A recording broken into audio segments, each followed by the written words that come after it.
Thomas को छुपी हुई गलियों में घूमना और भूले हुए खजानों को ढूंढना बहुत पसंद था।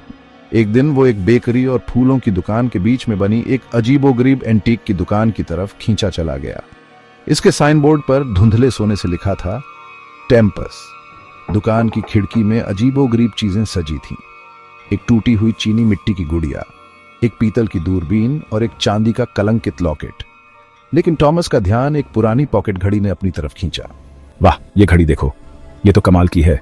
उत्सुकता से भरे टॉमस ने भारी ओक के दरवाजे को धक्का देकर खोला।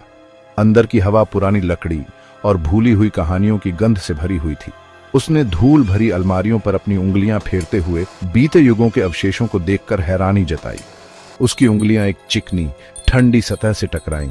उसने मुड़कर देखा तो वो पॉकेट घड़ी थी जिसकी इंट्रिकेट डिजाइन उसे सम्मोहित कर रही थी। ये घड़ी, ये अलग सी लग रही है, मानो जिंदा हो। वो वाली, वो सिर्फ समय नहीं दिखाती जवान, वो कहानियां समेटे हुए हैं।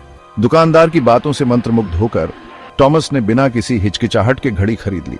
उसे क्या पता था कि उसकी जिंदगी एक असाधारण मोड़ लेने वाली है, एक ऐसा मोड़ जो उसे समय को नियंत्रित करने की असीम शक्ति और जिम्मेदारी से रूबरू कराएगा। अपने कमरे में वापस टॉमस घड़ी की जांच कर रहा था। ये जितना उसने सोचा था उससे कहीं ज्यादा भारी थी। इसकी धातु उसकी त्वचा पर ठंडी लग रही थी। अचानक उसके आसपास का कमरा रंगों और आकृतियों के चक्कर में घूमता हुआ गायब हो गया। जब उसने अपनी आंखें खोलीं तो उसने खुद को एक हलचल भरे बाजार के बीचों बीच खड़ा पाया। मैं कहाँ हूँ? दिशाहीन टॉमस भीड़ भरे बाजार से होकर गुजरा। अजीबोगरीब कपड़ों में लोग उससे टकरा रहे थे। उनकी आवाजें समझ से बाहर की बोलियों का शोर थीं। उसे एक झटके से एहसास हुआ कि वह अब अपने समय में नहीं है। घड़ी उसे किसी और युग में ले आई थी। यह अविश्वसनीय है, लेकिन थोड़ा ओवरवेलमिंग भी। समय यात्रा का रोमांच नशीला था, लेकिन बेचैनी की भावना धीरे धीरे टॉमस के दिल में रेंगने लगी। उसे एहसास हुआ कि समय के साथ छेड़छाड़ करने के, भले ही अनजाने में ही क्यों न हो, परिणाम होते हैं।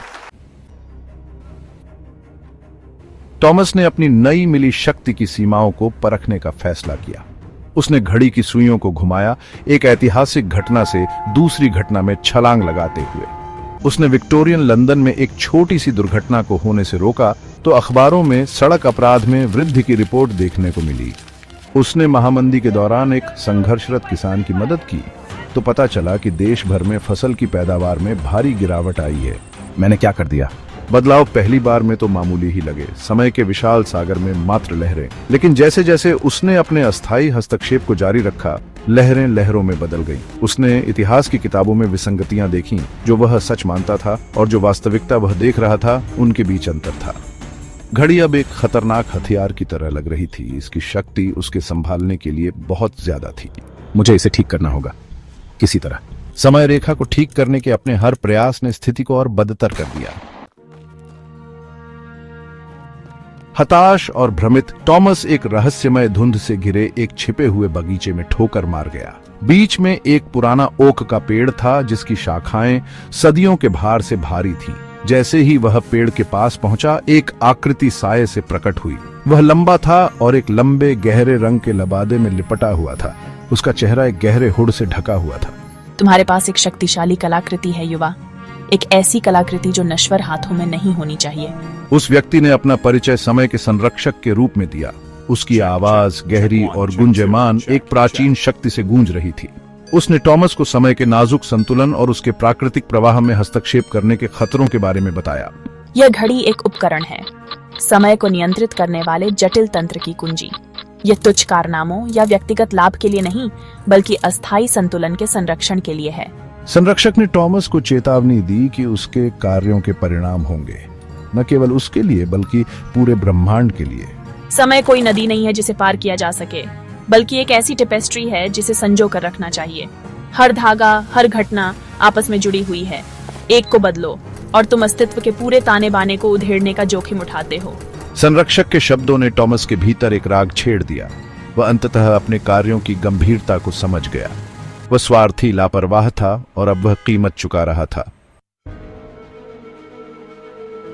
संरक्षक की चेतावनियों के बावजूद अतीत के आकर्षण का विरोध करना मुश्किल साबित हुआ।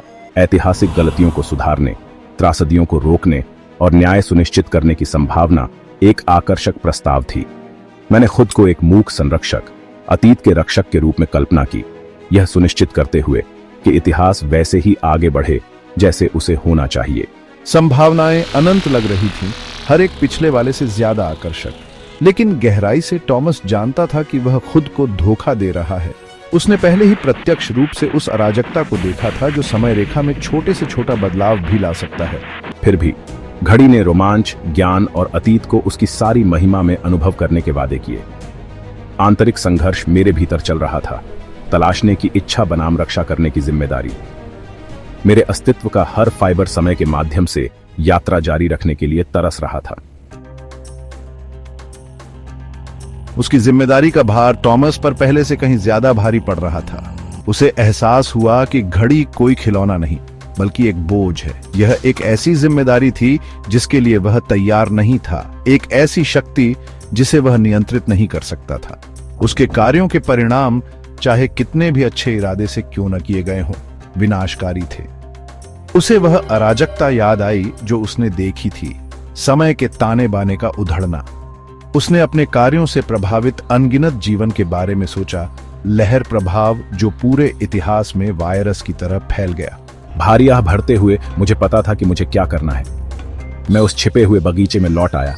घड़ी का भार मेरी गलतियों की भारी याद दिलाता है। ये मेरा, दुनिया के प्रति मेरा कर्तव्य था कि मैं चीजों को ठीक करूं। जैसे ही वह प्राचीन ओक के पेड़ के सामने खड़ा हुआ, समय का संरक्षक साये से प्रकट हुआ। तुमने अपना चुनाव कर लिया, एक बुद्धिमान। कांपते हाथों से टॉमस ने संरक्षक को घड़ी भेंट की। जिस क्षण उनकी उंगलियां छू गईं, ऊर्जा का एक झोंका उनके माध्यम से बहने लगा, जिससे वह थका हुआ लेकिन अजीब तरह से मुक्त महसूस कर रहा था। घड़ी अब उसका बोझ नहीं, संरक्षक के साथ गायब हो गई।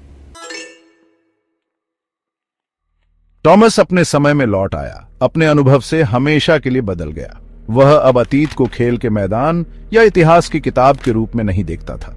वह समय की जटिल टेपेस्ट्री, घटनाओं के अंतर संबंध और इसके प्राकृतिक प्रवाह को बनाए रखने के महत्व को समझ गया था। घड़ी ने उसे अजूबे दिखाए थे, लेकिन इसने उसे जिम्मेदारी और अस्तित्व के नाजुक संतुलन के प्रति सम्मान के बारे में एक बहुमूल्य सबक भी सिखाया था। जैसे जैसे मैं अपने जीवन में आगे बढ़ा, मैं वर्तमान क्षण की सूक्ष्म सुंदरता को नोटिस करने से खुद को नहीं रोक सका। मुझे छोटी छोटी चीजों में खुशी मिली। मेरी त्वचा पर सूरज की गर्मी, पार्क में खेल रहे बच्चों की हंसी, सांस लेने का सरल कार्य। उसने अपने द्वारा सीखे गए पाठों का सम्मान करने, वर्तमान में जीने और समय रेखा के नाजुक संतुलन की सराहना करने की कसम खाई। अतीत, वह जानता था, अशांत छोड़ देना सबसे अच्छा था। उसकी कहानियां उनके अस्तित्व के ताने बाने में बुनी गई थीं। उस दिन से टॉमस अपने आसपास की दुनिया के लिए एक नई सराहना लेकर चला। उसने समय के रसातल में देखा था और अपनी शक्ति के प्रति गहरे सम्मान के साथ उभरा था।